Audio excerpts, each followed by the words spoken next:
Bien Voilà. sûr. Est-ce que tout le monde voit la slide? Pardon, bonjour tout le monde. C'est aussi, je Bonjour. pense, avant de commencer, on doit lancer le live d'abord pour qu'on partage le savoir avec tout le monde. C'est déjà lancé, Cédric.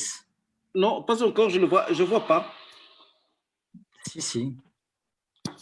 Je vois pas, voilà. Donc, c'est pour cela je vous ai interrompu. Voilà, maintenant c'est bon. C'est bon? Oui, oui, oui. Alors, 2 minutes, si vous permettez, avant de commencer, Bien sûr. s'il vous plaît, pour le partage. Désolé, hein. Pas de souci.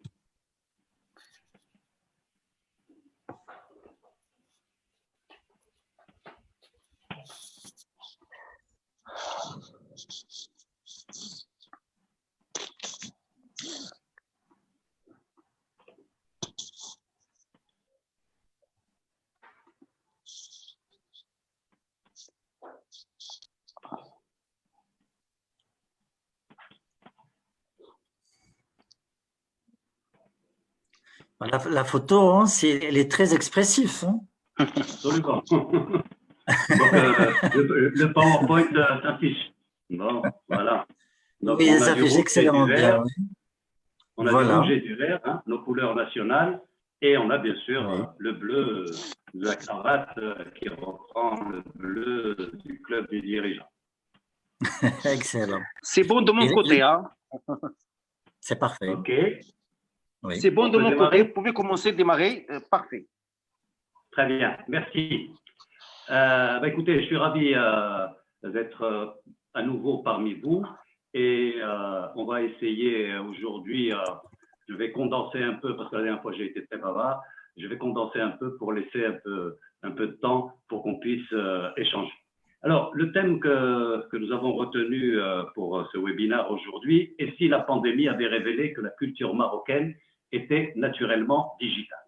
Alors, pour ça, il faut bien qu'on commence par des choses, comment dirais-je, qui permettent de mettre noir sur blanc et de poser les conditions dans lesquelles nous allons développer ce webinaire. Alors, ce qui est sûr, c'est que dans un premier temps, ma conviction personnelle, c'est que notre pays peut sauter des étapes.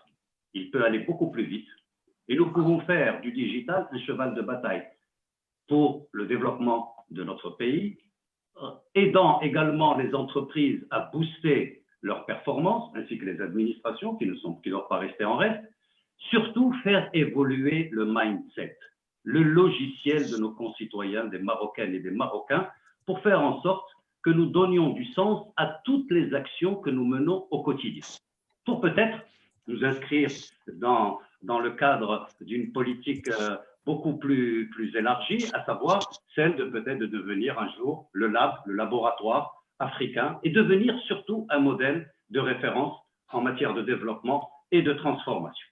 Alors, une fois qu'on a dit ça, ce qui est sûr, c'est qu'aujourd'hui, si vous permettez, je vais revenir à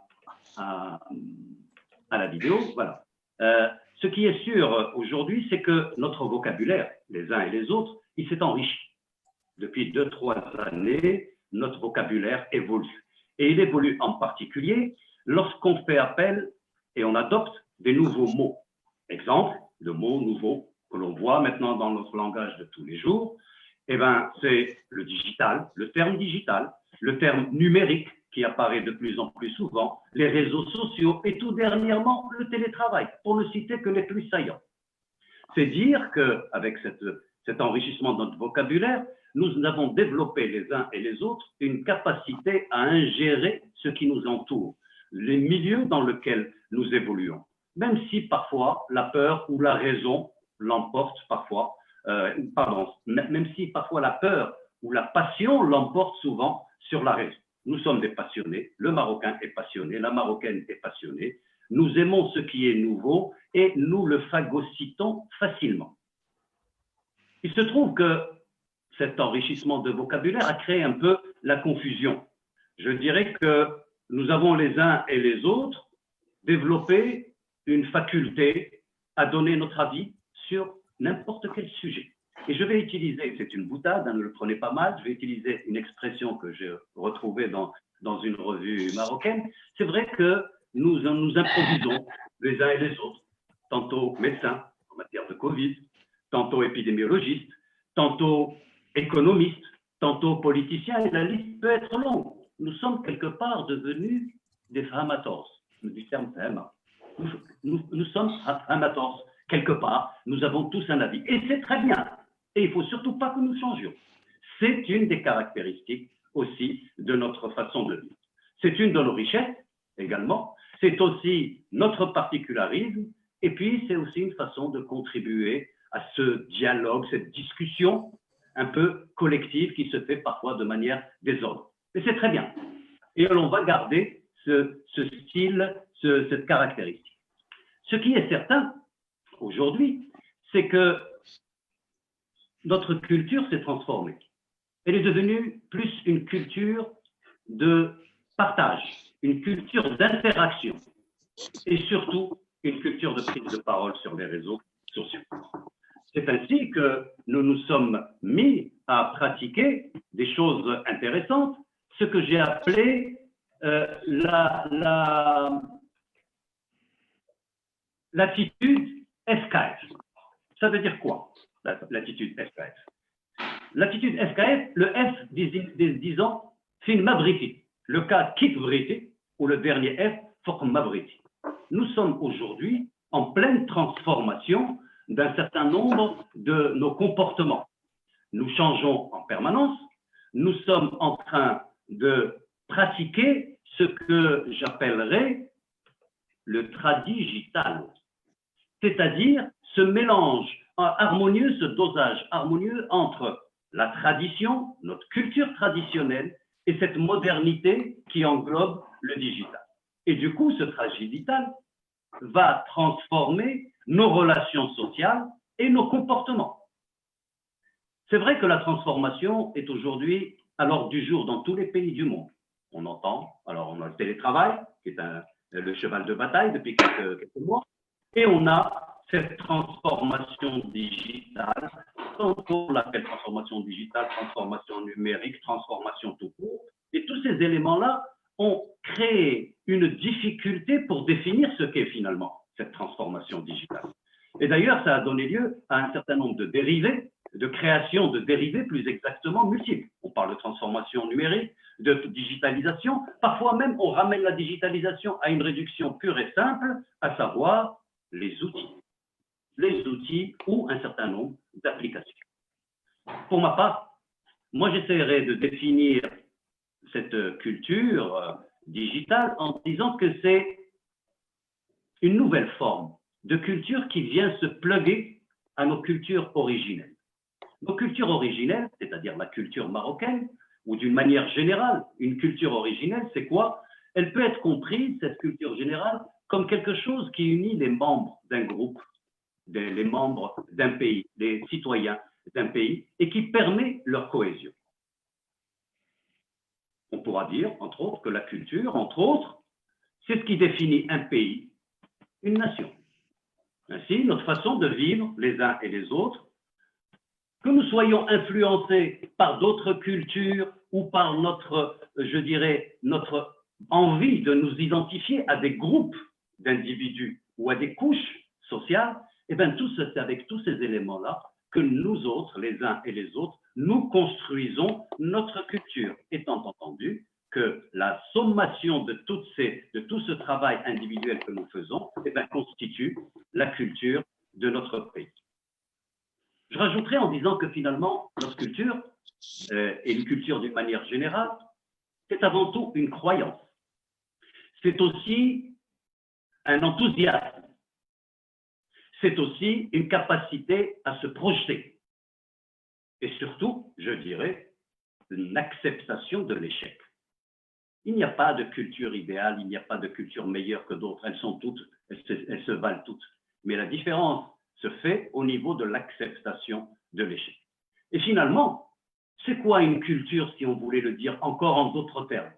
Eh bien, je dirais que c'est de la foi, au sens large du terme, des valeurs, de l'optimisme, de la créativité, et puis avec ce fameux mélange harmonieux, ce savant mélange entre la tradition et la modernité. Alors, finalement, notre société, elle est subie une translation, puisque nous passons d'une société de biens classique, traditionnelle, d'une économie marchande, de relations sociales marchandes entre guillemets, vers une relation et vers une société de liens. Aujourd'hui, pratiquement, et on le verra, je vous montrerai quelques statistiques, vous verrez que pratiquement tout le monde est connecté. Tout le monde au Maroc est connecté à sa manière, de manière simple ou de manière un peu plus sophistiquée. Alors cette translation, elle nous impose quoi? Elle nous impose un comportement qui va évoluer avec le temps et qui s'accélère avec le temps. Plus nous allons vieillir, c'est-à-dire plus notre culture s'enracine profondément et plus nous évoluons, et bien plus nous allons avoir besoin de solidarité, de relations et de compréhension de l'autre et de compréhension par l'autre, d'empathie et surtout une forte dose de dialogue. Finalement, tout ce que je viens de dire, c'est finalement une culture digitale. Je reprends la solidarité, des relations de compréhension de l'autre et par l'autre, de l'empathie et une dose de dialogue. Donc finalement, tout ça, c'est bien une véritable culture digitale. Alors, lorsque l'on observe les sociétés humaines, elles ont toutes vécu des transformations. Celle que nous vivons aujourd'hui, à savoir cette pandémie Covid-19, n'est en fait qu'une transformation supplémentaire à toutes celles que nous avons vécues et qu'a traversé notre pays et qu'ont traversé tous les pays du monde entier. Cette crise dont on a beaucoup appris les uns et les autres, et il y a suffisamment de personnes qui se sont exprimées là-dessus, nous a permis de découvrir la force de frappe de notre pays, la puissance de notre culture solidaire. Même s'il y a quelques imperfections, au diable l'avarice, on va appliquer la règle des 20-80. Dans 80% des cas, nous avons développé une culture solidaire. Jamais, je dis bien jamais, nous n'avons été aussi exemplaires dans nos comportements, dans nos réactions. C'est un élément, second élément caractéristique de notre culture. Le troisième élément, c'est que toutes ces transformations que nous avons vécues depuis 2-3 mois, elles se sont faites grâce à l'adoption par les uns et les autres de ces nouveaux processus, de ces nouveaux modes de communication. Le webinar, nous n'avons jamais eu autant de webinars, j'allais dire au mètre carré, que depuis que nous sommes confinés. Et c'est très bien. Et il va falloir poursuivre ces éléments, parce qu'ils sont un élément constructif de ce dialogue que nous voulons instaurer les uns avec les autres, et surtout de notre capacité à échanger, à rendre encore plus digitale notre communication au sein de notre pays.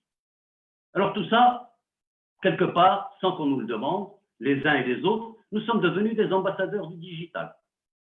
Des ambassadeurs du digital à tel point que les uns et les autres, nous sommes capables d'expliquer des choses, nous sommes capables de convaincre, nous sommes même capables d'expérimenter, et les dernières expériences le démontrent bien, et nous sommes même capables de conduire des réflexions constructives.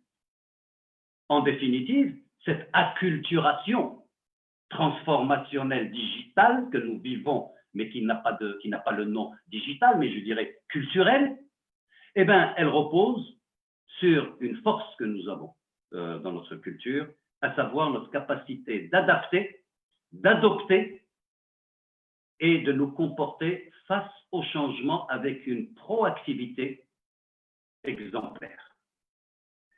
Alors, je vais me hasarder à aller chercher un emprunt de la théorie de la relativité d'Einstein. Vous connaissez tous cette fameuse formule E égale mc². Et moi, je vais l'appeler, c'est pour moi l'équation de la culturalité digitale. Ça veut dire quoi? Ça veut dire que le volume des échanges, le volume des relations que nous développons au sein de notre culture, il est lié à deux choses. Il est lié d'abord à la manière dont nous gérons nos relations avec les autres. Et nous avons une façon très particulière de gérer nos relations les uns avec les autres. Elle est marocaine.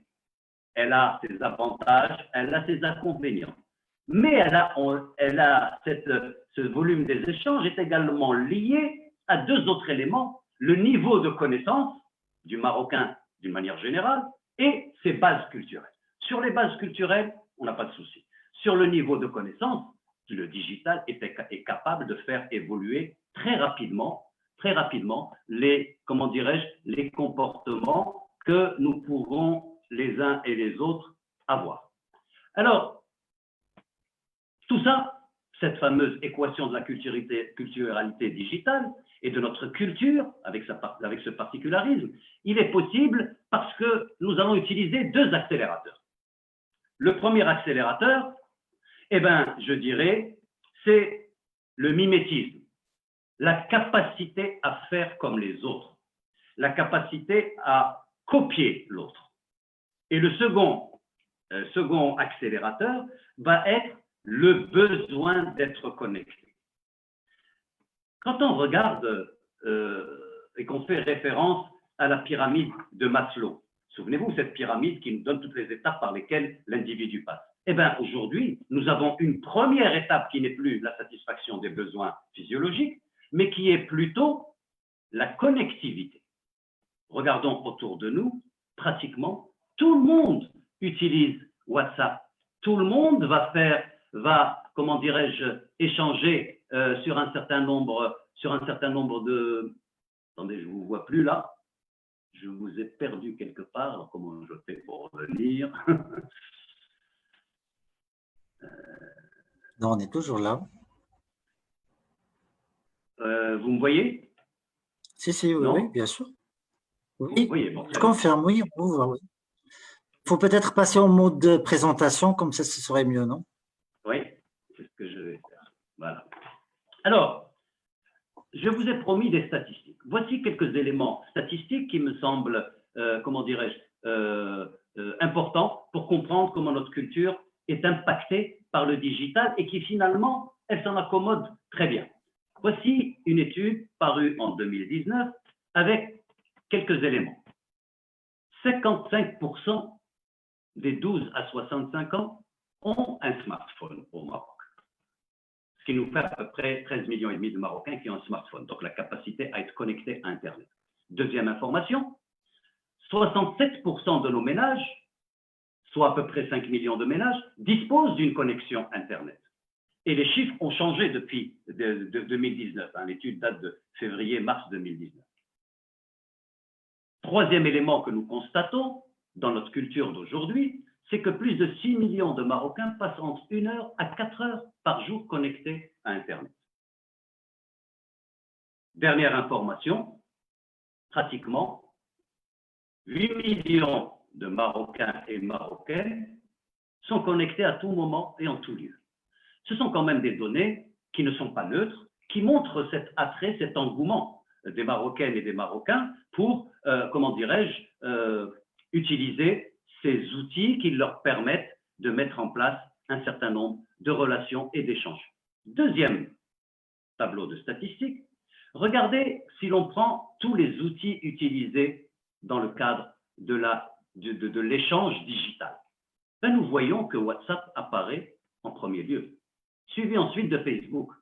Ce qui veut dire qu'aujourd'hui, WhatsApp a une simplicité dans son utilisation qui le met à la portée de tout le monde. Que vous soyez à la campagne ou que vous soyez au Maroc, le Marocain, la Marocaine ont adopté cet outil qui nous permet d'échanger et de faire évoluer nos comportements et d'être informés sur un certain nombre de choses.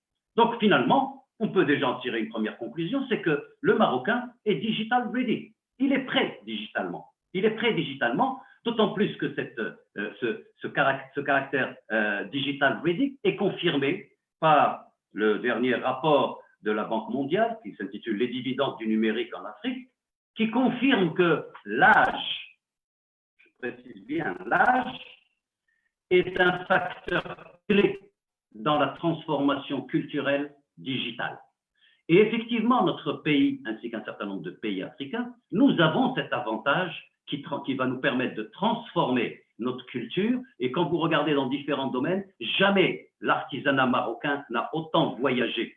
Jamais la couture des castans marocains n'a autant voyagé à travers le monde. Jamais l'image de notre pays n'a évolué et traversé les continents depuis que nous avons décidé d'adopter les uns et les autres cette nouvelle façon de déployer notre culture. Alors, une bonne et une mauvaise nouvelle quand même. La bonne, c'est que nous sommes tous des mobinautes en puissance.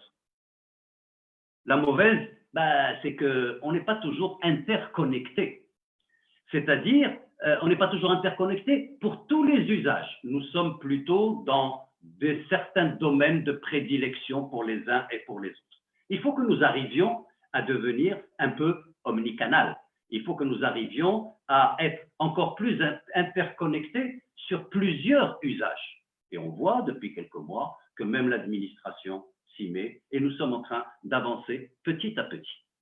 Et en fait, l'idéal, il faut que nous arrivions à sortir de ce carcan qui sont les réseaux sociaux. Oui, la majeure partie d'entre nous utilise beaucoup Facebook, mais le digital, c'est pas Facebook. C'est pas Facebook. Et je reviens et je précise, le digital pour moi est un changement de culture, donc de comportement, donc de mindset. C'est vrai qu'aujourd'hui, quand on regarde dans nos villes, essentiellement, il y a un certain nombre d'usages informels qui se sont développés avec le digital. Et cela fait partie de notre culture.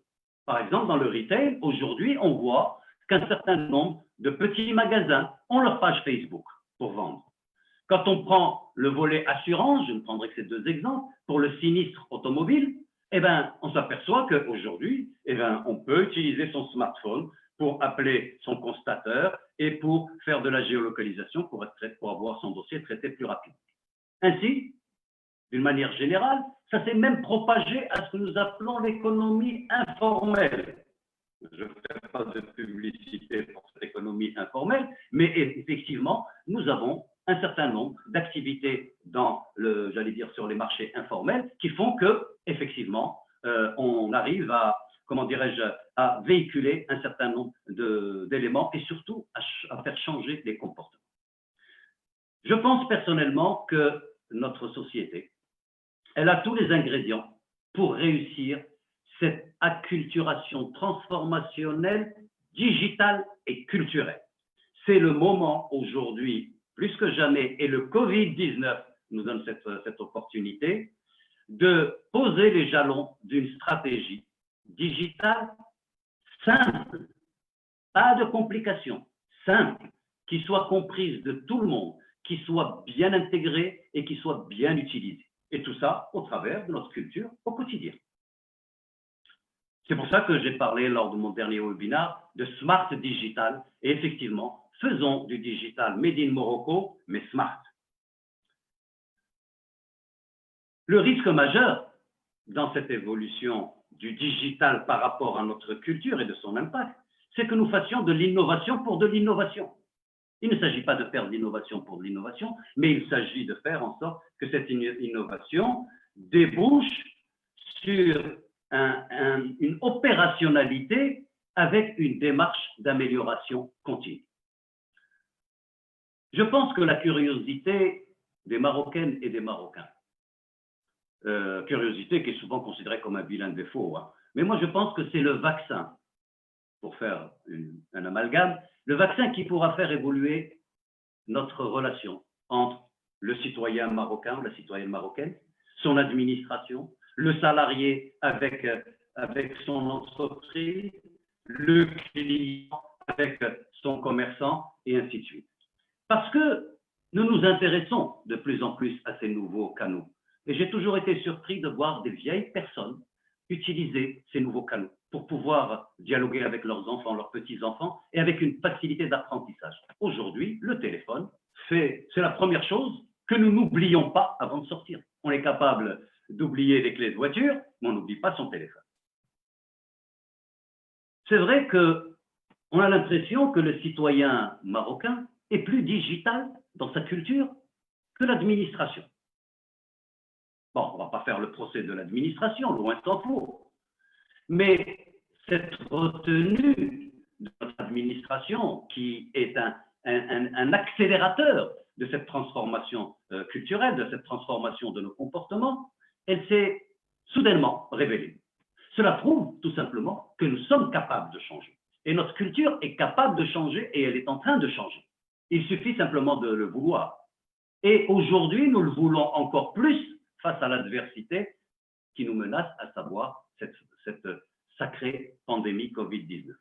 Et je dirais, chapeau bas, messieurs et mesdames les fonctionnaires, de grâce, surtout, ne changez pas. Restez sur cette lancée et nous allons transformer notre culture. Alors, il existe quelque chose dans notre société que j'ai appelé l'homo socius. L'homo socius, c'est encore un amalgame avec l'homo economicus pour dire le Marocain est très sociable. Le Marocain est très relationnel. Hein, je m'excuse, mesdames, quand je dis le Marocain, comprenez le Marocain avec un numéro n, c'est-à-dire les Marocains et les Marocains. Nous sommes dans une société, dans une culture où la proximité qui n'est pas de mise pendant la pandémie, mais où la proximité donne l'intensité de notre besoin de communiquer. Regardez, vous pouvez être installé n'importe où, vous avez besoin de parler à votre voisin. Nous avons besoin d'échanger, nous avons besoin de dire ce que nous pensons. Nous avons besoin d'apprendre aussi, et nous avons besoin de comprendre, et surtout, comme je l'ai dit, de donner nos avis les uns et les autres. Alors, nous sommes effectivement dans une culture où le lien est prédominant dans nos actes de tous les jours. 4 éléments. Première chose, le digital a déjà disrupté nos comportements et donc a impacté notre culture. Aujourd'hui, un utilisateur se connecte 100 fois par jour sur son mobile en moyenne. Aujourd'hui, nous sommes plus portés sur de l'image et de la vidéo que du texte, parce que ça impacte plus nos mémoires. Troisième élément, aujourd'hui, le téléphone est devenu la première source d'information. Et comme aujourd'hui, nous avons un taux d'équipement qui frise les 100% en termes d'équipement téléphonique, eh ben, tout le monde va utiliser son téléphone. Et puis, j'allais dire, dernière chose, eh ben, aujourd'hui, la simplicité des outils, pour ne prendre que WhatsApp, et il y en a plein d'autres, sont devenus aujourd'hui un moyen d'engager les citoyens, d'engager les équipes dans les entreprises, etc. Mais nous sommes également, dans notre culture, nous sommes une culture tactilienne. Nous aimons le tactile, nous aimons le toucher. Ce qui favorise en réalité une recherche permanente de contact, une recherche permanente d'échange, une recherche permanente d'expression de nos opinions.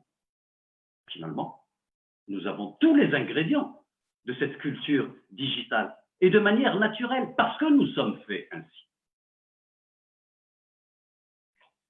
Alors, nous autres, Marocains et Marocaines, nous possédons un ADN relationnel. Cet ADN relationnel, c'est cette recherche de liens qui nous permet de phagocyter rapidement les nouveautés. Regardez à quelle vitesse nous évoluons sur un certain nombre de domaines. Car nous aimons les uns et les autres, les Marocains d'une manière générale, nous aimons les challenges. Nous sommes avides de rattraper les autres. Nous sommes également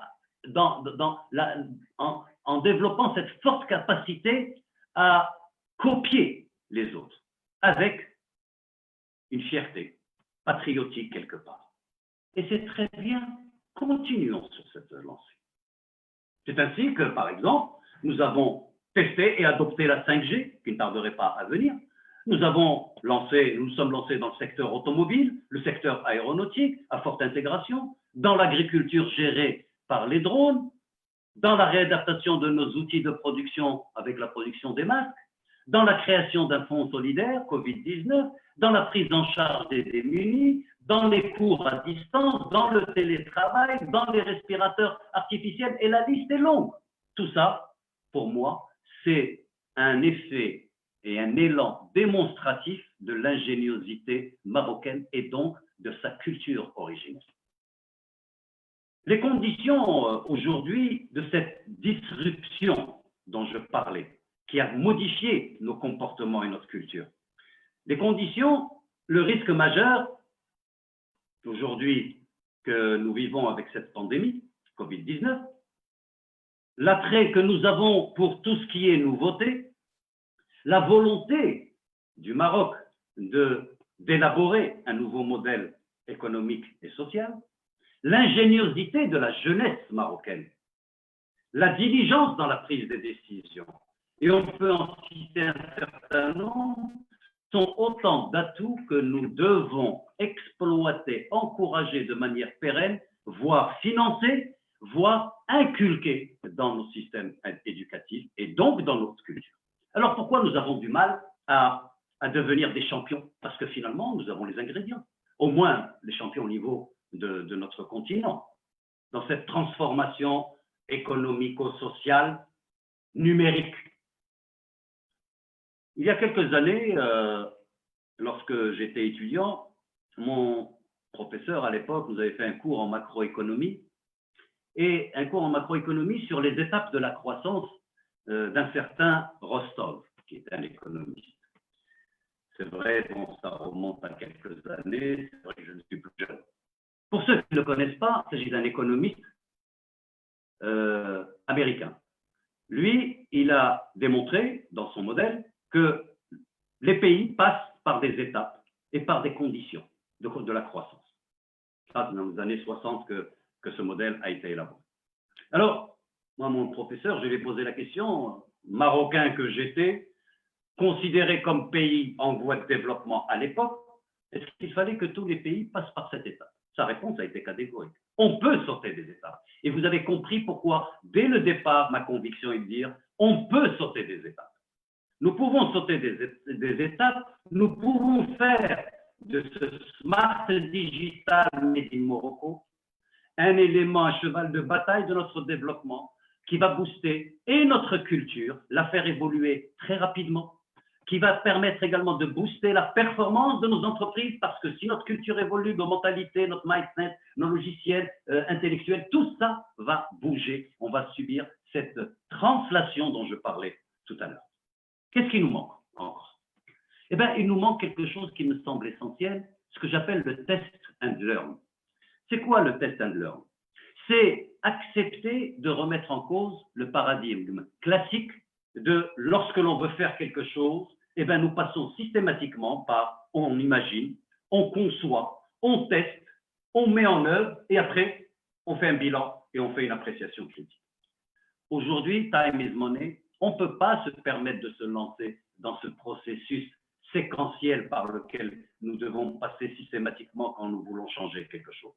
Aujourd'hui, il faut qu'on accepte de tester, d'où le terme test, et d'apprendre en même temps. Et aujourd'hui, ce qui caractérise les cultures qui évoluent à très grande vitesse, eh ben, c'est leur capacité à essayer de faire des choses. Ça marche, on continue. Ben, ça ne marche pas. Eh ben, on laisse tomber et on réfléchit à autre chose. En fait, qu'est-ce qu'il nous faut faire pour apprendre ce test and learn? Il nous faut simplement mettre à jour la version de notre software, de notre mindset. Car notre machine marocaine, notre culture marocaine, a les processeurs qu'il faut, la mémoire qu'il faut, ou les mémoires qu'il faut, les cartes de stockage qu'il faut. Ce qu'il nous faut simplement, c'est oser. Oser pour intégrer, pour systématiser l'environnement avec notre culture. Nous disposons également d'une autre capacité qui est ancestrale dans notre culture, mais qu'on n'a jamais appelé ça agilité. Je considère pour ma part que le Marocain et la Marocaine sont agiles. Nous avons la capacité d'être agiles, d'aller très vite quand nous le souhaitons. Appelons ça l'agilité, le système D, mais en tout cas, nous sommes capables de nous inscrire dans la durabilité si nous voulons aller encore plus vite dans cette acculturation digitale. Alors, je vais faire référence à un auteur français, Victor Hugo, qui disait « La suggestion consiste à faire dans l'esprit des autres une petite incision où l'on met une idée à soi. » Ben, je reste persuadé qu'avec cette citation, les idées, les suggestions ne vont pas manquer au terme de cette crise, au terme de cette transformation continuelle de notre culture. Je reste persuadé que les digitaleurs, ou appelons-les les transformateurs, vont être au rendez-vous. Que nous autres, Marocains et Marocaines, nous allons donner le meilleur de nous-mêmes. En un mot, nous allons accompagner modestement les uns et les autres cette transformation tant attendue. Alors, je le disais, nous sommes un peuple omnicanal. Cette omnicanalité, elle nous a toujours permis de démontrer que nous sommes capables de rebondir quelle que soit la situation. Ça veut dire que nous sommes capables de prouesse, nous sommes capables de mobilisation. L'histoire l'a déjà prouvé par le passé, elle le prouve aujourd'hui et elle le prouvera encore demain. Et bien le sédiment de tout ça, c'est notre culture. Notre intelligence, c'est vrai, mais notre culture qui est en fait j'allais dire, le réceptacle de toute cette intelligence collective des Marocains et des Marocaines. Un certain nombre de nos entreprises ou de nos administrations ont entamé des modifications, des transformations. D'abord, je pense que quelque part, nous sommes un peu timorés les uns et les autres, et c'est dans notre culture. La culture du merci ou du bravo ne fait pas partie, n'est pas quelque chose de, je dirais, de systématique. Nous devons apprendre à dire bravo. Nous devons apprendre à dire merci. Et regardez, les plus jeunes générations savent applaudir, savent dire merci et savent apprécier. Nous devons applaudir les transformations, minimes soient-elles, mais nous devons encourager ceux qui osent changer, même si ces transformations peuvent nous sembler lentes. Mais surtout, j'allais dire, ne restons pas indifférents. Ce qui tue une culture, c'est l'indifférence.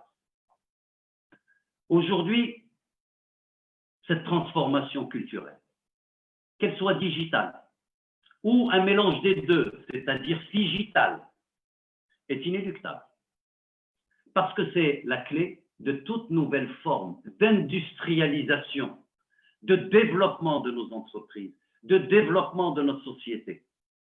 Car de cette aventure, de cette transformation de notre culture, c'est avec ça que nous allons pouvoir ouvrir de nouvelles portes porteuses, j'allais dire, de réussite. Alors, je voudrais conclure en disant,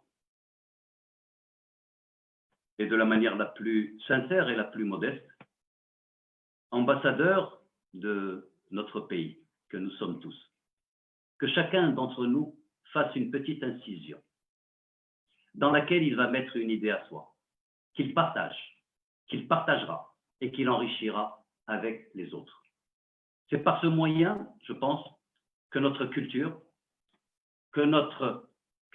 sociétale, économique et sociale va évoluer vers cette culture de lien, aujourd'hui plus que jamais nécessaire pour assurer ces développements harmonieux à tous les niveaux. Et je terminerai par une dernière idée, en faisant un parallélisme d'image. Contrairement à la pandémie Covid-19, notre culture aujourd'hui développe un R0 élevé. Je rappelle que le R0 est un indicateur qui permet de mesurer la propagation. Plus le R0 dans la pandémie est bas, plus on s'en sort. Nous sommes dans la position inverse. Notre R0 est élevé aujourd'hui et nous devons continuer à l'élever pour être sûr que nous en tirerons un bénéfice collectif, celui qui est de faire évoluer nos comportements en développant notre capacité les uns et les autres à être véritablement plus homo economicus socius.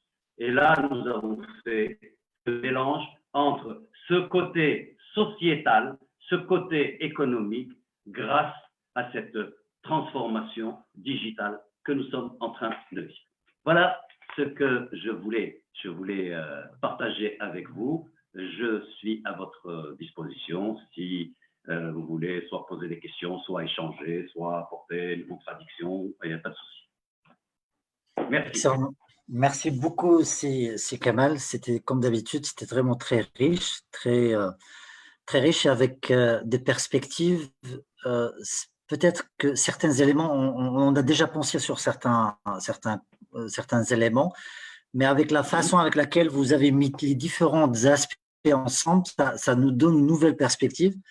Personnellement, j'adore cette image-là du digital avec la culture d'Yelfin Mabriti, Fokash Mabriti, Fokash Mahadek. Vraiment, j'apprécie, j'associe cette idée-là. Moi, je viens du monde digital avec des éditeurs internationaux et donc ça fait une dizaine d'années qu'il parlait, quand il voulait parler du digital, de la transformation digitale, il parlait always on, ça veut dire tout le temps allumé, tout le temps. Et là, ce que vous venez de dire, vraiment, ça résume cette perspective-là. Le Marocain, quelque part dans notre culture, dans notre façon de parler, on a j'ai envie de dire, cette prédisposition d'aider, de répondre, d'être là, d'être positif, j'ai envie de dire, d'être en avance. Et c'est, comment dirais-je, ça concorde parfaitement avec cet avènement, cette mise en place du digital, comme vous l'avez dit dans les exemples, tout ce qui est WhatsApp, tout ce qui est téléphone, tout ce qui est tous les autres médias.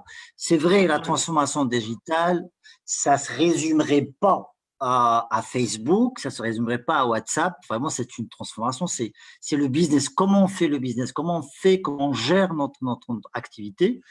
Et l'ingéniosité, j'ai envie de dire, moi, peut-être en attendant que d'autres personnes peuvent interagir, c'est que, est-ce que c'est vraiment, je veux dire, est-ce que c'est profondément marocain ou est-ce que tout simplement, comme on dit, c'est la nécessité, c'est le besoin qui est comment dirais-je, la mère de la créativité. Est-ce qu'on n'est pas obligé quelque part d'utiliser tout ce dont on dispose pour aller en avant, pour créer, c'est une question que oui. Alors, je peux apporter quelques éléments de réponse. En fait, il y a les deux, j'allais dire, mon capitaine. Il y a les deux, le mélange des deux. C'est vrai que nous avons une épée de Damoclès au-dessus de nous qui impose qui nous dicte qu'il faut qu'on bouge. Mais d'un autre côté, je reste persuadé, mais alors vraiment intimement convaincu de cette ingéniosité du Marocain et de la Marocaine. Nous sommes capables, et c'est dans notre culture, le système D a toujours fonctionné. Regardez, nous sommes quand même, j'allais dire, un des rares pays où on arrive à trouver toujours une solution. Regardez, dans notre langage de tous les jours, nous utilisons des expressions qui sont toujours dans la conciliation, dans le rapprochement, dans l'échange et dans l'écoute des personnes souvent les plus sages. Nous avons un avantage, c'est ce tragidital, que j'ai appelé tragidital, c'est-à-dire ce mélange de la tradition. Nous avons des valeurs qui sont profondément ancrées, qui font que nous avons une culture solide, avec des principes, avec des valeurs, avec des choses que nous respectons. Et de l'autre côté, nous avons cet aspect de recherche de modernité parce que nous sommes un peuple jeune, parce que nous avons pratiquement 65 à 70% de notre population qui a moins de 25 ans. Et cette population, elle a accès à des médias internationaux, elle regarde, elle apprend, elle va à l'école, elle fait les universités. Nous avons un certain nombre de Marocains et Marocaines qui étudient à l'étranger. Nous avons des Marocains et des Marocaines qui occupent des fonctions extraordinaires à l'international. Donc aujourd'hui, nous avons cette ingéniosité. Qu'est-ce qu'il nous manque? Il faudrait qu'elle passe dans notre culture et qu'elle fasse partie de nos valeurs. Nous sommes, et ce n'est pas par nationalisme, nous sommes un peuple intelligent. Intelligent parce que cela vient de notre culture. Et je ne vais pas faire d'amalgame, parce que nous sommes capables de réfléchir, parce que nous sommes capables d'avoir des avis, parce que nous sommes capables de créer des choses nouvelles. Moi, j'ai été estomaqué, vous me passerez l'expression, quand je vois de jeunes ingénieurs capables de fabriquer en moins d'un mois un respirateur artificiel. Qu'après on le produise industriellement, que l'on devienne le pays des respirateurs, à la limite, on s'en fiche un peu. Mais ça prouve tout simplement, il suffit de vouloir pour pouvoir. Et ça, aujourd'hui, notre culture, il faut que nous sortions un peu, je dirais, de ce qui caractérise aussi un petit peu notre culture, le fatalisme. Le fatalisme, nous allons évoluer très vite. Tout est possible. Tout est possible. Et encore beaucoup plus possible avec un Maroc qui est en train de bouger, avec un Maroc qui a envie de faire des choses. Et aujourd'hui, nous avons besoin de faire des choses nouvelles pour que nous puissions faire évoluer notre pays. Excellent. De toute façon, je retiens cette idée-là de Maroc nouvelle, cette envie de faire des choses nouvelles, cette ingéniosité, créativité qui nous est propre, comme je veux dire, qui fait partie de notre culture, de nos gènes, si on peut dire les choses comme ça. Bien entendu, l'outil digital, c'est un autre outil à mettre, comment dirais-je, à mettre dans notre boîte à outils pour créer, pour avancer, pour aller en avant. Excellent, j'apprécie beaucoup cette idée. J'aimerais bien, je veux dire, je veux vraiment qu'on la garde. Et je vous rejoins complètement par rapport en opposition cet état de, enfin, du moins avant Covid, c'était cet état d'assistanat plutôt, voilà, donc de victimisation. Voilà, on attend, on est dans l'attente, on est dans l'expectation, on est dans… Mais excellent, c'est ça le vrai message, j'apprécie beaucoup. Et Inès Ben Hassan, pardon, Ben Hassan. Et alors, il fait un commentaire sous forme de question. Est-ce uniquement un effet de mode obsolète demain ou un modèle à pérenniser? Je ne sais pas à quoi elle fait référence. Alors, oui, je pense qu'il parle de la digitalisation, j'imagine, sauf s'il précise. Vous savez, la pérennité, elle commence toujours par un effet de mode. C'est l'homme, l'individu, qui va transformer cet effet de mode en quelque chose de durable. Si il n'y trouve pas d'intérêt individuel ou si nous n'y trouvons pas d'intérêt collectif, nous abandonnerons. Mais nous ne sommes pas, encore une fois, obligés de faire comme les autres. On n'est pas obligé de faire comme les autres. Vous savez, il y a des expériences qui ont été menées sur le digital dans un pays comme l'Inde, où ils font des choses vraiment basiques, mais d'une façon originale, extraordinaire. Et ça marche. Alors que dans d'autres pays, le même service existe, mais on va faire des choses très sophistiquées avec des investissements lourds. À nous d'être suffisamment ingénieux. Et c'est là où je dis que nous sommes ingénieux. Nous sommes capables de faire des choses qui répondent à nos besoins. Ce n'est pas la peine de faire du mimétisme copier-coller. D'accord? Et c'est pour ça que j'insiste en disant que ce qui peut paraître comme un phénomène de mode parce que lucratif, parce qu'on veut faire comme tout le monde, sa pérennité va dépendre de l'usage que nous allons en faire. Si nous développons des choses dans le digital qui n'ont aucun impact sur notre culture au quotidien, sur nos comportements au quotidien, effectivement, ça sera un phénomène de mode.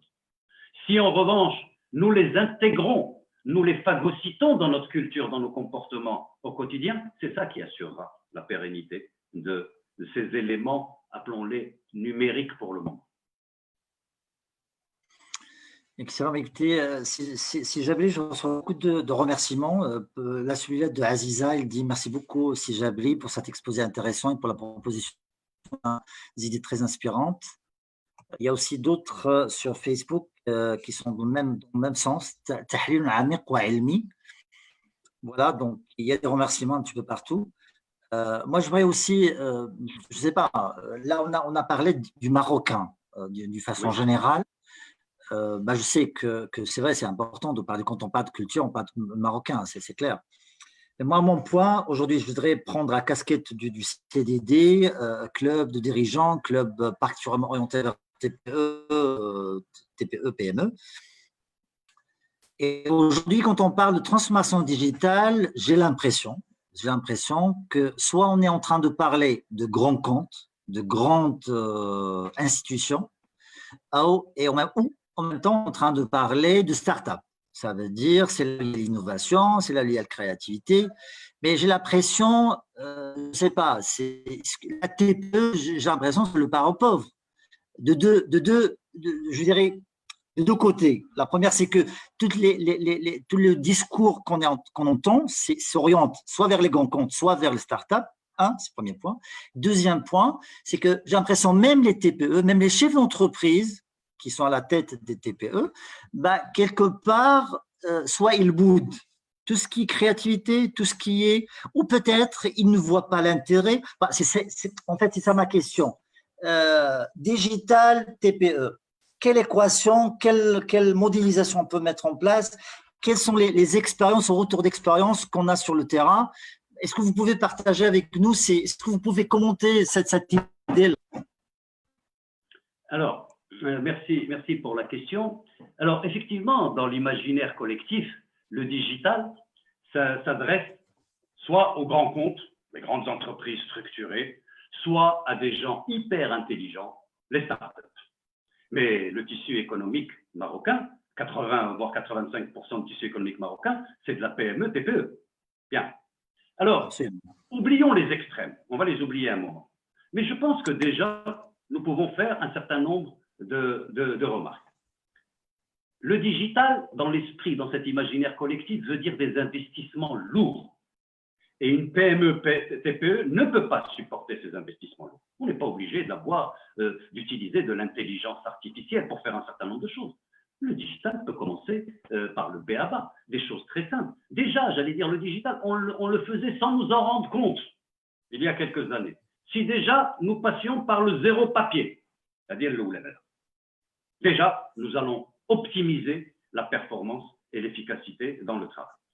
Deuxième élément, qu'est-ce qui fait que ça s'adresse à ces deux? Dans un cas, la start-up, c'est souvent des petites structures agiles qui sont en cours de création et donc qui cherchent des marchés. Donc, à la limite, ils font du test and learn, c'est ce que je disais tout à l'heure.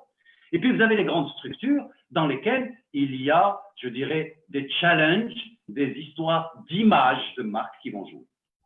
Mais il y a quelque chose qui est essentiel et que nous devons opérer si nous voulons que le digital redescende au niveau de la PME et de TPE. Ben, c'est la petite révolution managériale.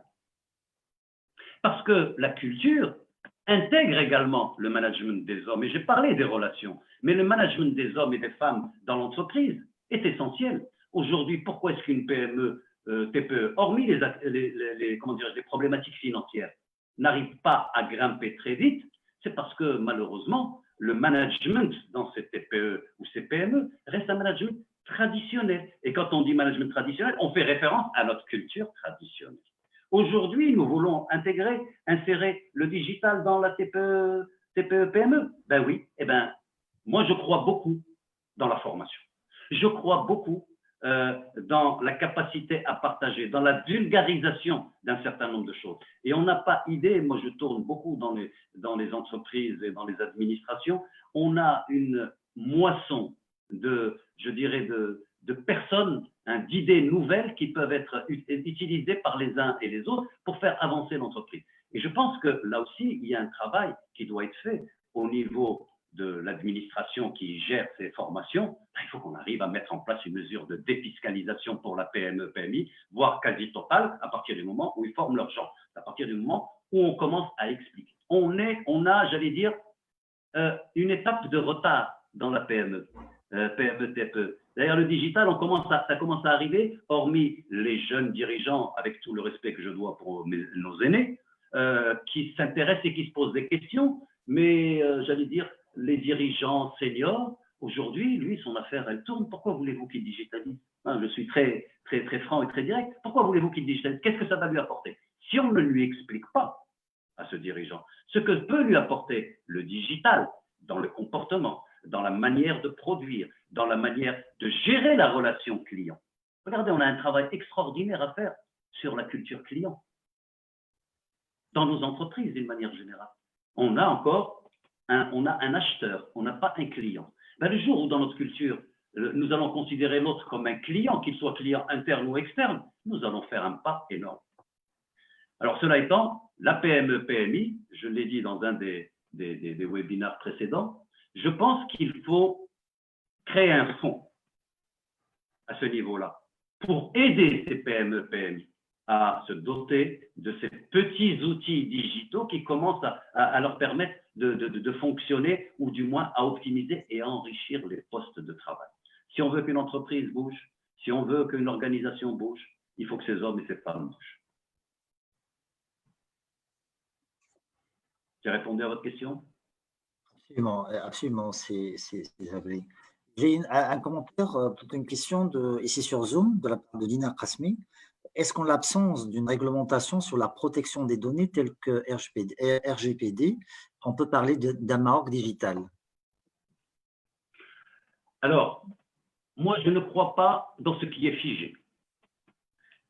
Si on considère que nous raisonnons en statique, on va attendre des années, on ne va pas y arriver. Regardez simplement les problèmes de signature électronique, on a attendu que ça sorte, que ça se passe, et on a attendu des années.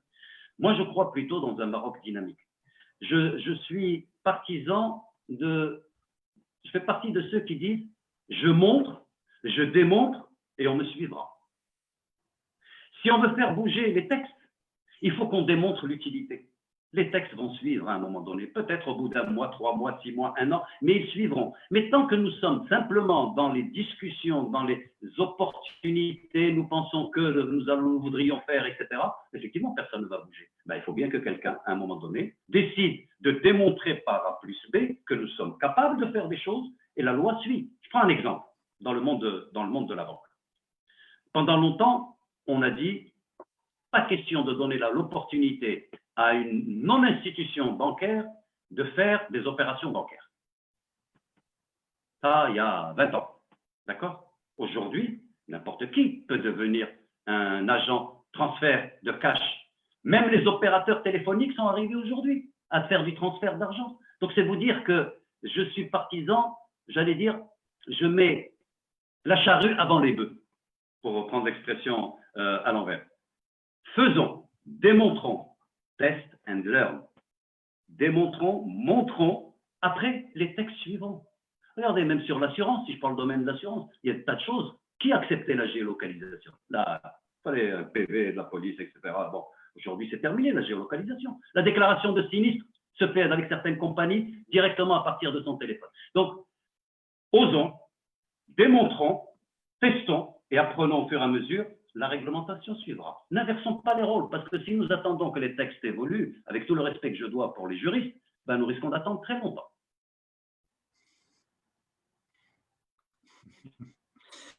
C'est ça l'idée. C'est peut-être ça rejoint aussi l'idée que vous avez présentée tout à l'heure. Comment ça se dit?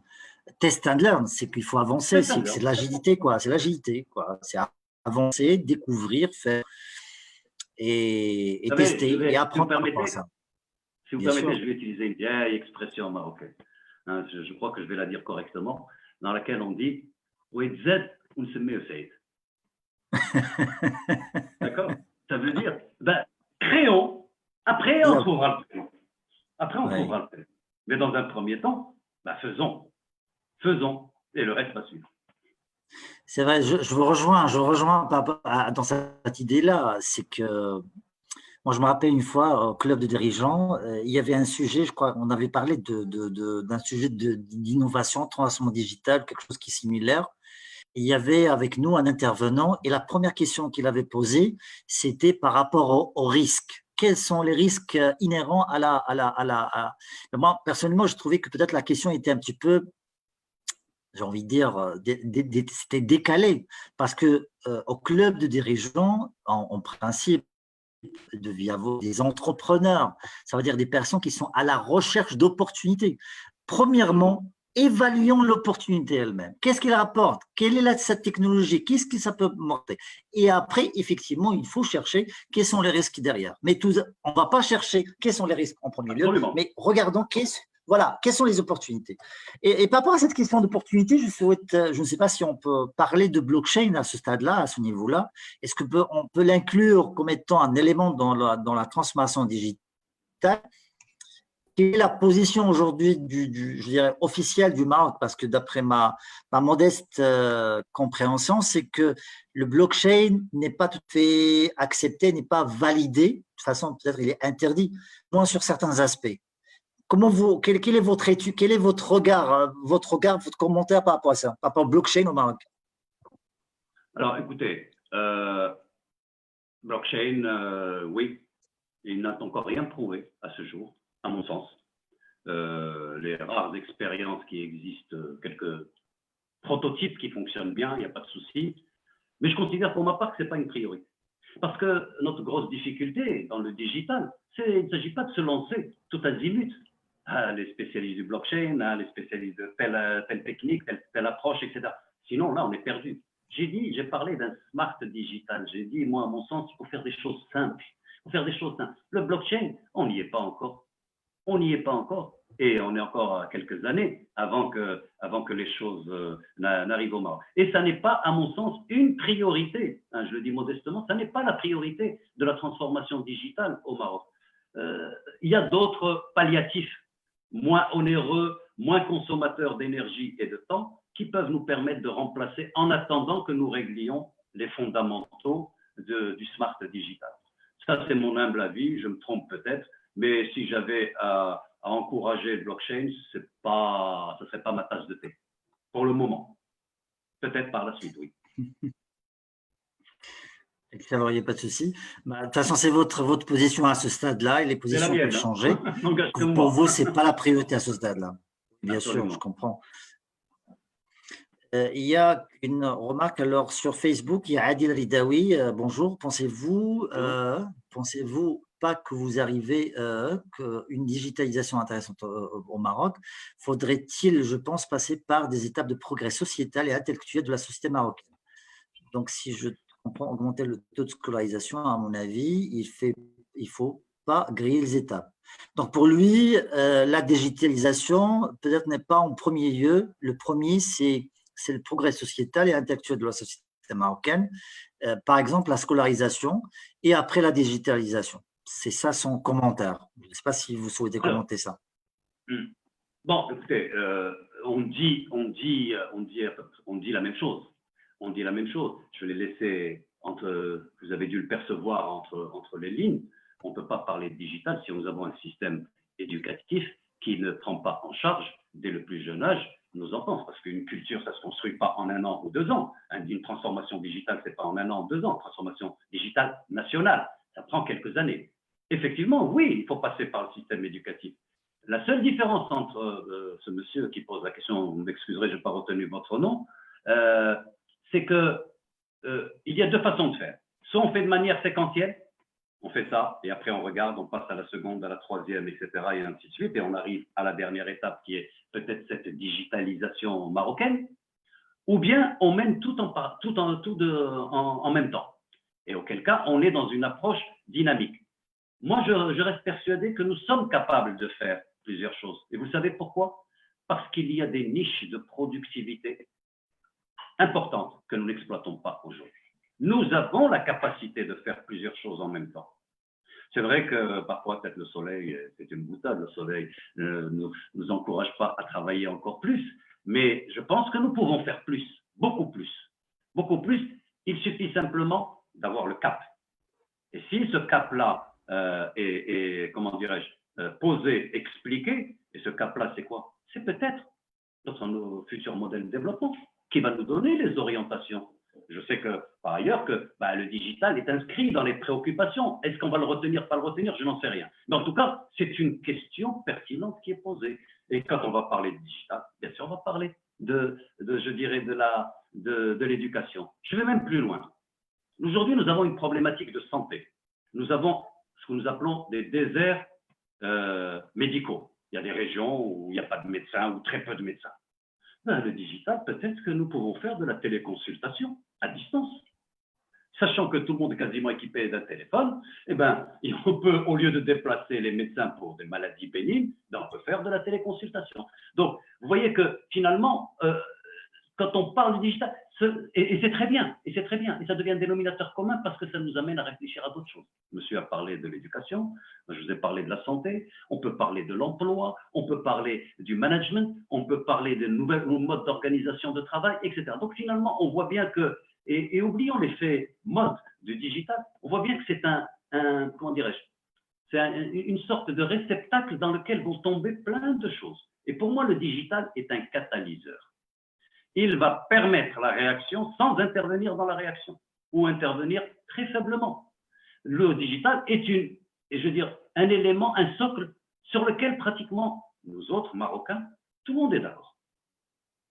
Tout le monde est d'accord. Rares sont ceux qui disent le digital, on est quatre. Mais tout le monde est d'accord. Eh bien, profitons de cet accord collectif pour essayer de construire quelque chose.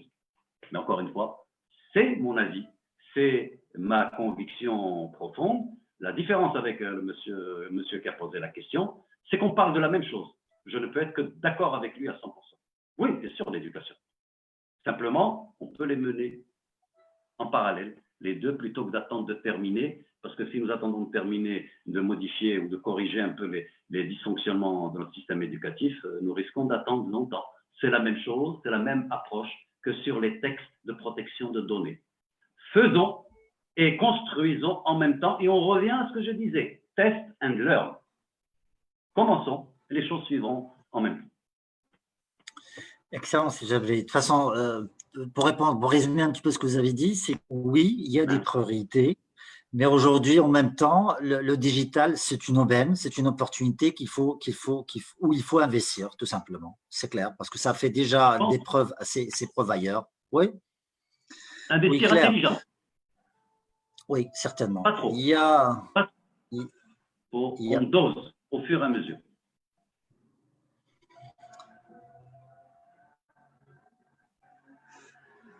Moi, ce que je remarque, d'après les séminaires qu'on est en train de faire au niveau du CDD, j'ai un constat, c'est que souvent, là, pour revenir un petit peu à la culture marocaine, je ne sais pas, est-ce que c'est la culture, est-ce que c'est l'éducation? Bon, c'est que quand on expose un sujet, un thème, on est beaucoup plus dans l'intellectuel. On exprime, c'est comme si on est on exprime le pour, les contre, mais personnellement, ça reste un avis personnel, c'est rare. Les intervenants créent des opportunités de changement. C'est rare où des intervenants créent des initiatives pour aller en avant et pour puiser dans les nouvelles idées, dans les nouvelles perspectives pour créer. Souvent, on est dans cette dichotomie. Est-ce que c'est bien? Est-ce que c'est pas bien? Est-ce qu'il y a une opportunité? Est-ce qu'il y a un risque? Aujourd'hui, de toute façon, moi, j'ai envie, je m'excuse, je prends votre rôle. Non, il n'y a pas de problème, je t'écoute tranquillement. Merci. Je réponds par rapport à certains remarques que j'ai vues sur Internet, sur Facebook. C'est que, j'ai envie de dire, c'est que on se positionne sur cette partie-là. Est-ce qu'on est pour? Est-ce qu'on est contre? Est-ce qu'on est pour? Mais là, et je me positionne dans sa perspective de CDD, de club de dirigeants, ça veut dire des acteurs économiques, des acteurs qui veulent mettre en place. Là, ce qui est clair, tous les commentaires parlent du changement. Ça veut dire le changement, il est perceptible, le changement, on est d'accord sur le changement, mais en même temps, on reste dubitatif, on reste, oui, le changement, mais comment? C'est pas, est-ce que non, mais à mon sens, il faut qu'on crée ce changement-là. Il faut qu'on réfléchisse comment le mettre en place. Et moi, ce que je souhaite à travers ces discussions-là, à travers ces questions-là, c'est qu'on réfléchisse comment le mettre en place. C'est pas est-ce qu'on va le mettre en place, parce que parce que ce que j'apprécie, dans votre présentation, c'est que, et je crois que c'est ça l'essence vraiment même de la présentation, et c'est ça ce que vous m'avez expliqué le premier jour, le deuxième jour, on a discuté ensemble, c'est que le digital, c'est pas quelque chose d'étranger par rapport à nous. C'est quelque chose qui est inculqué dans notre culture, parce qu'on sait, on le fait, on veut le faire, ça fait partie de notre culture. Donc aujourd'hui, il faut trouver le moyen pour le faire. Il faut trouver le moyen le plus efficace pour le faire. Il faut aussi trouver le moyen, tout simplement, pour évoluer, pour répondre à ces problématiques, à nos problématiques aujourd'hui, autant que citoyens, autant qu'entrepreneurs, autant que on vit quelques difficultés, quelques challenges, quelques défis. Le digital, il est peut-être pour résoudre ces problèmes-là. Et la question que j'invite à tout le monde, c'est comment utiliser le digital pour aller en avant. C'est ça la question. Si vous permettez, je vais prendre le commentaire de Omeima. Alors, juste avant que vous preniez le commentaire, s'il vous plaît, juste je voudrais simplement rajouter ce que vous venez de dire. Vous savez, il y a une phrase célèbre qui dit « Est-ce qu'il vaut mieux changer le pansement ou penser le changement ?» Et moi, je rajouterais, en espérant que je n'ai pas de droit d'auteur à payer, je rajouterais il faut qu'on change. Nous, individuellement, si déjà nous changeons dans notre façon d'appréhender les choses, ben, nous finirons par, j'allais dire, devenir contagieux. Si nous attendons que l'autre change, ben, nous risquons d'attendre longtemps. Et ça rejoint parfaitement ce que vous disiez. Excellent, excellent dit. Vraiment, c'est magnifique, très bien. Ça veut dire il faut qu'on soit comment dirais-je, le porteur de changement qu'on souhaite voir, qu'on apporte ce changement-là. Excellent. Absolument. Alors, il y a, comment dirais-je, alors, là, j'ai perdu, là, le voilà. Romain m'a dit comment et dans quelle mesure les organisations hôtelières peuvent adopter une culture digitale dans le cadre d'un manque de ressources financières. Alors, encore une fois, le digital dans l'hôtellerie, on n'est pas obligé d'avoir des investissements énormes. Parce que, vous savez, dans cet imaginaire collectif, quand on parle digital, on dit tout de suite, c'est des gros ordinateurs, c'est des machines, c'est plein de choses à faire, des réseaux, etc., etc. On peut avoir des choses très basiques.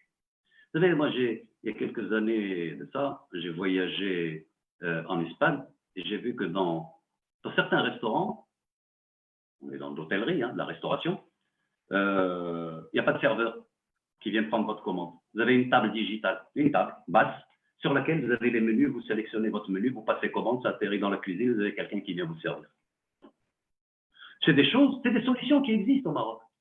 Je ne vais pas vous faire la pub de ceux qui la commercialisent, mais il y a ces solutions qui existent au Maroc.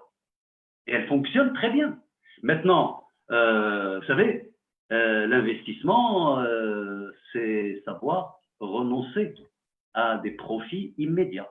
Alors, de deux choses l'une, où on a envie d'investir pour récolter par la suite, ou on a envie de récolter tout de suite, et auquel cas, on n'est pas dans une logique d'investissement. Alors, pour l'industrie hôtelière, je pense que le digital, à mon avis, doit être essentiellement orienté pas dans les services dans l'hôtel, mais dans la promotion de l'image.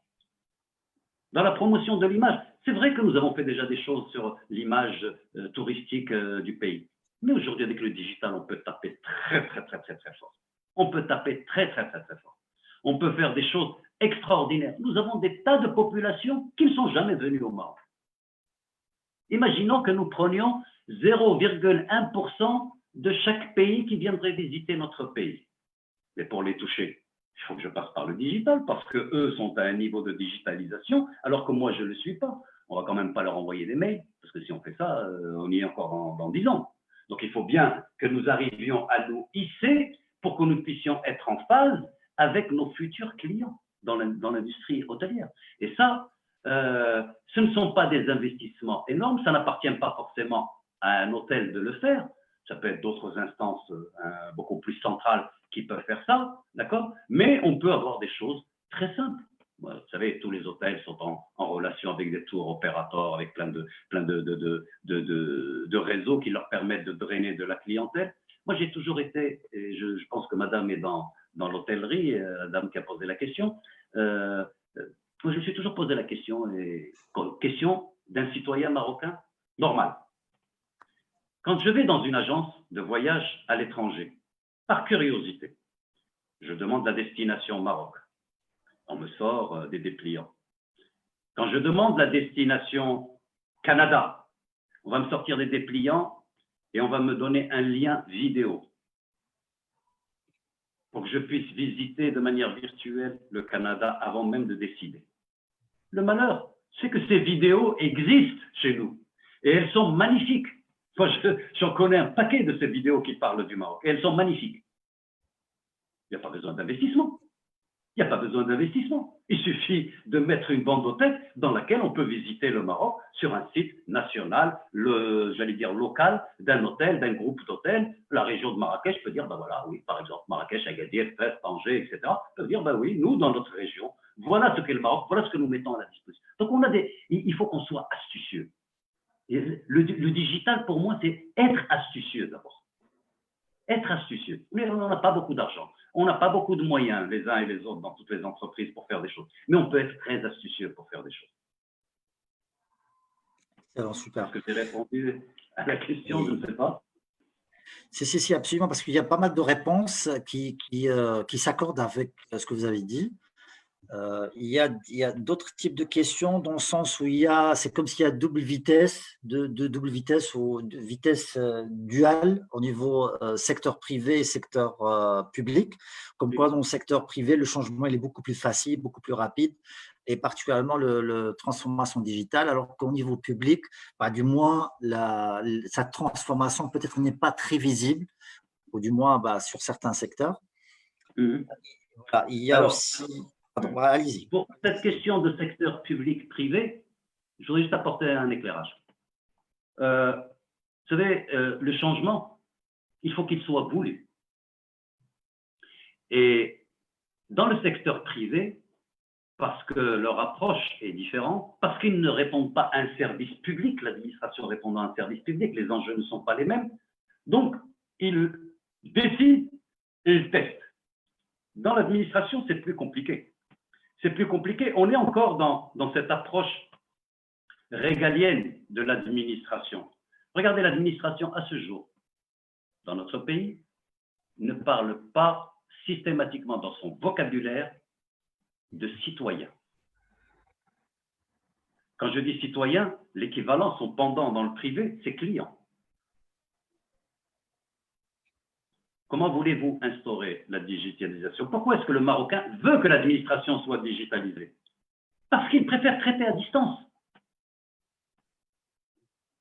Vous allez chercher un papier, vous perdez une journée. Vous êtes sur le digital, avec l'administration, votre papier, vous l'avez en 30 secondes.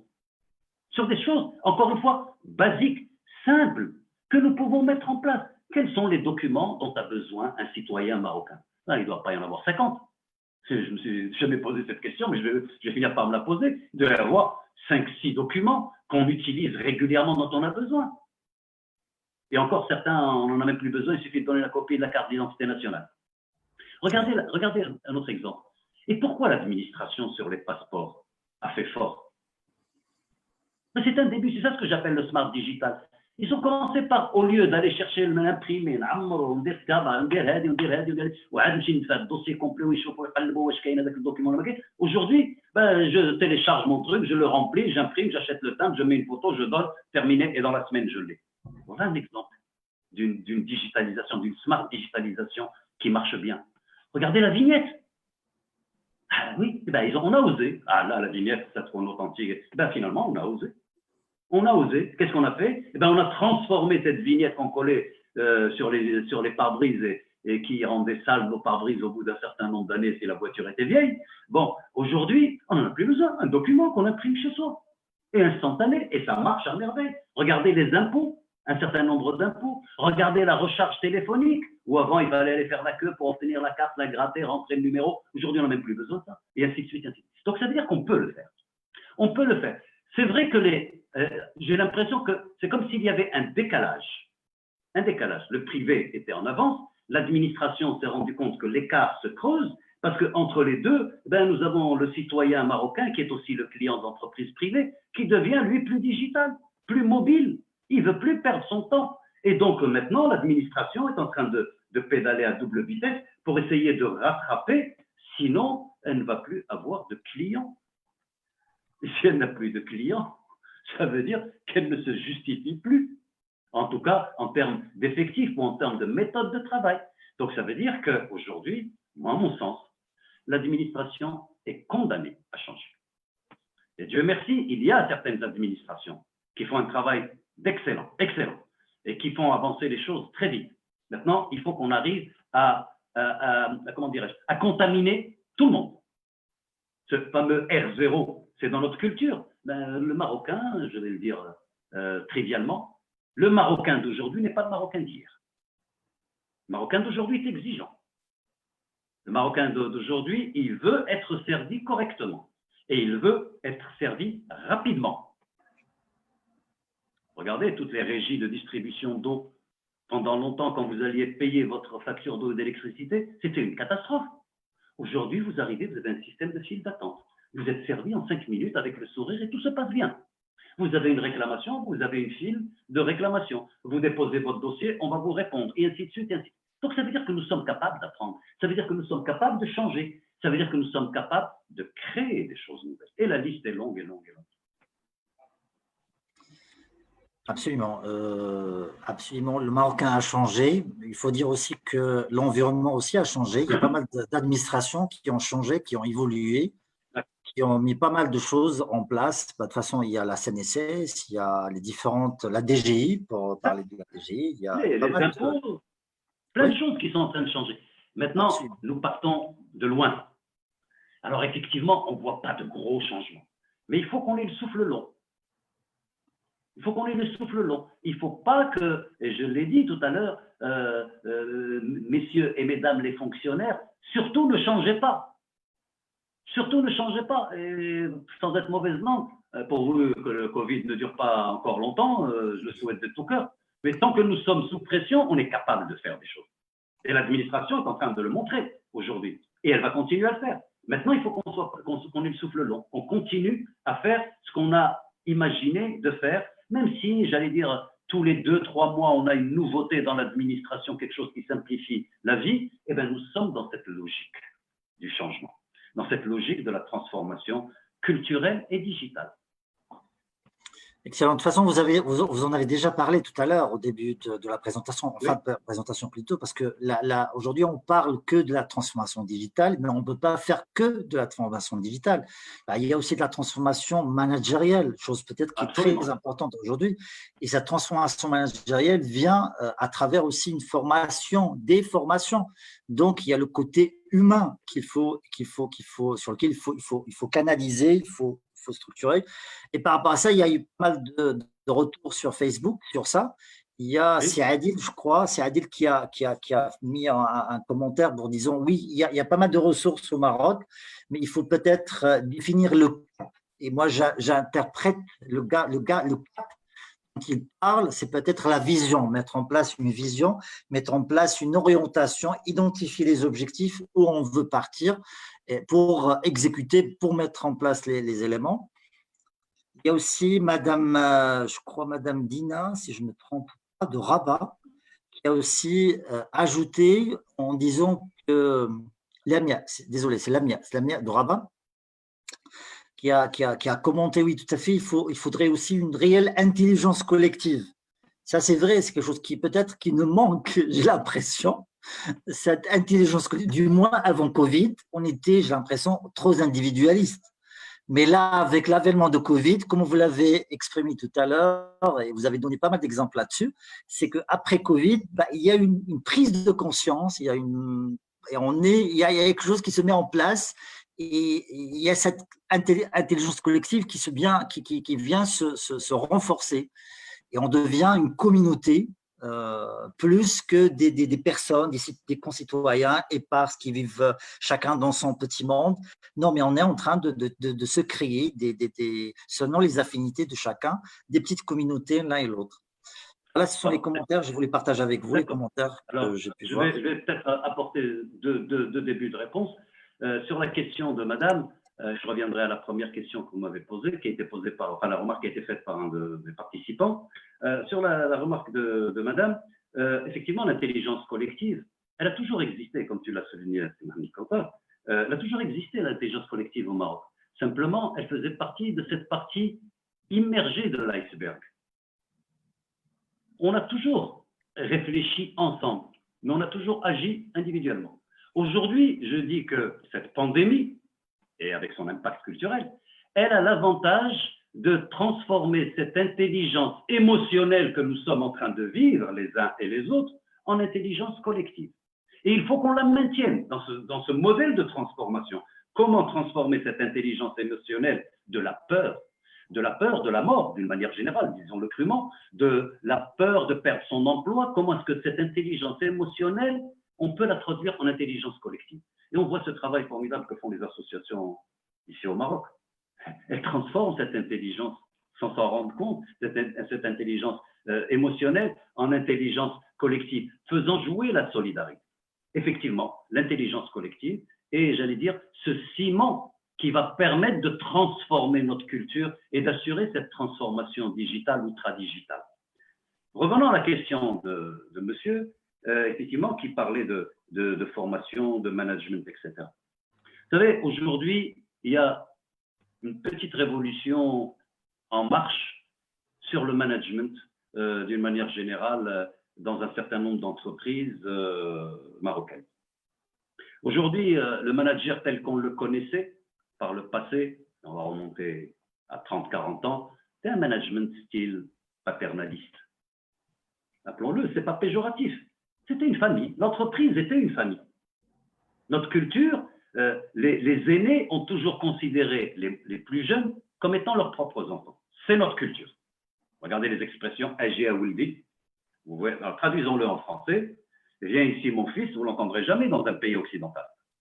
Mais chez nous, c'est commun. C'est commun. Donc, nous avons ce style managérial paternaliste qui a existé pendant des années. Ensuite, on est passé à un modèle de management dans les entreprises plus participatif, disons, où on essaye de faire, tant bien que mal, faire participer tout le monde. Mais aujourd'hui, la jeunesse marocaine qui est en train d'occuper des fonctions dans l'entreprise marocaine au fur et à mesure, et on parle déjà des nouvelles générations qui dans 3 ans vont être sur le marché, 3-4 ans vont être sur le marché, celles qui vont passer le bac cette année. Dans 3-4 ans, elles sont sur le marché. Eh bien, tous ces éléments de la jeunesse, ces attentes de ces nouvelles générations nous obligent à transformer notre style managérial. Nous devons aujourd'hui, et c'est ma conviction, avoir des coach managers plutôt que des managers opérationnels simplement. Aujourd'hui, je l'ai dit, nous passons à une société de liens. Les jeunes ont besoin, les jeunes et les moins jeunes, tout le monde aujourd'hui a besoin de se confier, tout le monde a besoin de parler, tout le monde a envie qu'on le comprenne, tout le monde veut exprimer ses attentes, tout le monde veut exprimer ses inquiétudes. Et donc finalement, le manager devient lui le point, je dirais, de centralisation dans l'entreprise et il doit développer d'autres capacités. Il doit développer d'autres capacités. Comment est-ce qu'un commercial peut-il, par exemple, driver, manager son équipe de commerciaux? S'il le fait de manière traditionnelle, ça ne marchera pas. S'il le fait de manière classique, tel qu'on le fait aujourd'hui, on en voit les limites parce que quand il va leur dire « je veux que vous alliez faire un quadrillage de tel quartier pour présenter notre produit », on dit « attendez, on a des outils qui nous permettent de le faire ». Donc aujourd'hui, on a besoin d'une mise à niveau. Nous sommes arrivés, à mon sens, dans nos entreprises où nous avons, je dirais, un petit décalage entre les nouvelles générations qui sont en train d'arriver et qui sont connected avec des professionnels de la gestion d'entreprise sur lesquels il n'y a rien à dire qu'ils savent, qui connaissent bien leur métier, mais qui ont du mal à accepter de manager ces nouvelles générations qui sont en train d'arriver. Et elles vont être de plus en plus nombreuses. Et c'est pour ça que je pense qu'effectivement, comme le disait monsieur qui a posé la question, effectivement, il y a un gros travail de formation sur le management. Il va falloir expliquer. Et il n'y a aucune honte à dire « je ne sais pas ». Ça aussi, ça ne fait pas partie de notre culture. Regardez, petite anecdote pour détendre un peu l'atmosphère. Combien de fois nous assistons à des réunions où on comprend 20% de ce qui a été dit, 80% on passe à côté et on acquiesce de la tête. Parce qu'on a peur de dire « je ne sais pas ». Et ça fait partie de notre culture. Ne pas savoir n'est pas une fatalité. Ne pas savoir, ben, je ne sais pas, expliquez-moi. Je suis prêt à apprendre. Et je pense que c'est le discours qu'il faut tenir aujourd'hui. Dans nos entreprises, il faut qu'on mette à niveau nos managers si on veut assurer la pérennité de l'entreprise.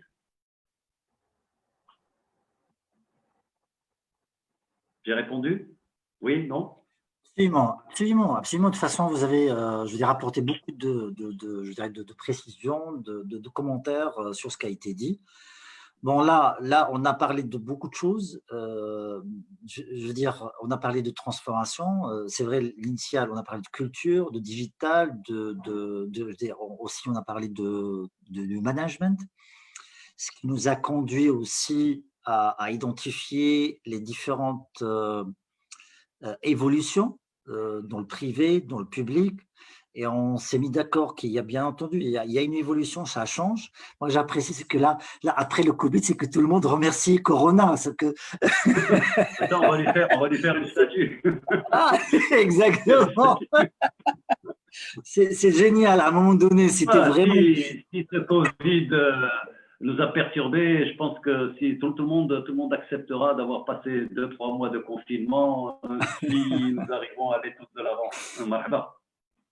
Vous savez, il reste une dernière chose, juste un mot. Le Maroc n'est pas un pays qui vit en autarcie. Le Maroc est un pays qui est ouvert à l'international, vers le sud, vers le nord, vers l'est, vers l'ouest. Nous sommes un pays, de par notre position géostratégique, ouvert à tout. Et je pense qu'aujourd'hui, il est temps de commencer à réfléchir dans nos entreprises, pour rejoindre un peu, et dans notre culture, à nous intéresser à ce qu'on appelle l'interculturalité. Nous ne pouvons pas continuer à réfléchir avec notre mindset si nous ne comprenons pas le mindset des autres. Et ça, c'est une évolution de la culture. Aujourd'hui, nos entreprises sont capables d'exporter dans tous les pays, mais souvent, la langue est un handicap. Très peu de Marocains parlent anglais pour aller s'attaquer au marché américain ou anglophone. Et donc, se font de l'autocensure en disant « je ne maîtrise pas la langue, je ne connais pas la loi, je ne connais pas les textes, je ne vais peut-être pas y aller. Je vais aller vers les pays francophones. » Et nous interdisons un certain nombre de choses. Il suffit simplement de faire plein de choses, de comprendre comment les autres fonctionnent. Et moi, j'ai eu le plaisir, il y a, je crois, 6 mois de ça, d'animer un séminaire pour les patrons d'agences de presse africains sur l'interculturalité. Et effectivement, comment voulez-vous que nous puissions travailler avec d'autres pays si nous ne savons pas comment ils réfléchissent? Oui. Regardez les Asiatiques. Nous savons tous très bien que ce n'est pas parce qu'ils sourient tout le temps qu'ils sont d'accord avec nous. Dans notre culture, quelqu'un qui vous sourit, c'est qu'il vous apprécie, qu'il est d'accord avec vous. Eh bien non. Dans le business, pour ceux qui travaillent avec l'international, savent très bien qu'un Asiatique, quand il vous sourit, c'est parce que c'est quelqu'un qui vous respecte. Mais ça ne veut pas dire qu'il va faire business avec vous. Donc on a besoin, je pense aussi, du moins sur certaines TPE qui font PME, qui font de l'export, il faut que nous commencions à parler d'interculturalité, que nous nous adressions aux autres cultures. Notre culture va s'enrichir des autres cultures aussi. Voilà ce que je voulais rajouter. Désolé. Excellent. Marhaba, avec plaisir. Marhaba. Écoutez, je crois qu'on a fait le tour des questions. Moi, je ne vois pas d'autres commentaires qu'on peut reprendre. Écoutez, je veux peut-être faire la synthèse. Écoutez, vraiment, j'ai apprécié, de toute façon, comme d'habitude, j'apprécie beaucoup votre intervention parce que vous apportez une fraîcheur à travers les thèmes que vous abordez avec la façon avec laquelle vous les abordez. C'est quelque chose dont on parle, dont on réfléchit, mais on n'a pas encore eu l'occasion de les voir discuter de façon officielle. Moi, ce qui me pousse à faire une position par rapport à tous les participants qui sont présents ici. Moi, je ne me rappelle pas très bien, j'étais en train de chercher tout à l'heure une citation, j'espère qu'il est là, voilà, je la trouve. Alors, la citation dit, c'est celle de Confucius, « J'entends et j'oublie, je vois et je me souviens, je fais et je comprends ». Je trouve qu'à travers cette présentation-là, on a évoqué pas mal de choses. Donc, on a parlé de transformation digitale, qu'elle soit digitale ou pas. De toute façon, il y a transformation. Dans un premier lieu, il y a transformation. Et transformation, ça veut dire il y a changement. Pour changement, il doit y avoir une formation, donc mise à niveau de compétences, mais surtout de l'action. Il faut qu'on mette en place de l'action. Donc, mon invitation ici, c'est que identifier, que chacun de nous identifie les actions qu'il peut mettre en place. Si vous avez une idée, mettez-la en place, cherchez d'autres personnes, cherchez avec qui vous pouvez la mettre en place. Parce que tout seul, on risque de ne pas pouvoir avancer correctement. Parce qu'on a besoin de motivation. Donc, cherchez quelqu'un. Si vous êtes l'initiateur d'une idée, d'une pensée, allez-y, foncez, réfléchissez, trouvez d'autres personnes avec qui vous pouvez vous mettre en contact et monter cette idée-là. Si vous n'avez pas le temps, vous n'avez pas les moyens, mais vous avez cette idée-là, cherchez quelqu'un d'autre, cherchez une équipe, cherchez un réseau qui ont une vision que vous partagez et allez-y pour accompagner ce changement-là. De toute façon, nous, on est au niveau du club de dirigeants, on essaye, c'est notre vision, notre ambition, c'est de porter cette ambition de changement. Si vous souhaitez partager vos idées, vos actions avec nous, écoutez, vous êtes les bienvenus. Je vais écrire mon adresse email si jamais vous êtes intéressé de partager avec nous vos idées, je dis vos idées, ça veut dire quelque chose que vous souhaitez mettre en place. Et nous, dans le club de dirigeants, on va peut-être vous faciliter le contact avec d'autres ressources qui partageraient la même vision, même ambition, tout simplement pour créer cette intelligence collective dont vous avez parlé tout à l'heure. D'accord? Tu es en train d'écrire alors, Action Coach. Voilà. C'est Kamal, je ne sais pas si vous souhaitez partager vos coordonnées, si jamais vous le souhaitez. Vous pouvez les communiquer, j'ai aucun souci. Écoutez, bon voilà, je vais peut-être email si vous me permettez. Ok. Oui, écoutez, voilà, je vais partager aussi les coordonnées de Sikamal. Et comme ça, si vous avez besoin, si vous voulez partager des informations avec Sikamal, vous avez besoin de son accompagnement, vous êtes les bienvenus. Avec plaisir. Alors, le temps de l'écrire. Voilà un. Ça, je vais partager avec voilà. C'est celui de Kamal. À l'adresse. Je vous donne aussi le mien. Parfait.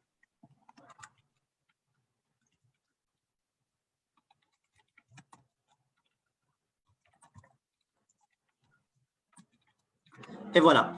Donc, une des actions que je vais vous inviter à faire, si vous avez apprécié ce que nous avons fait jusqu'à maintenant à travers ce webinaire, écoutez, peut-être ça ne vous coûterait pas beaucoup de choses, c'est tout simplement le partager. Partagez aussi ce message-là, que de l'action, se mettre en équipe, penser à quelque chose, soit vous initiez une action ou vous vous mettez quelque part pour aller en avant.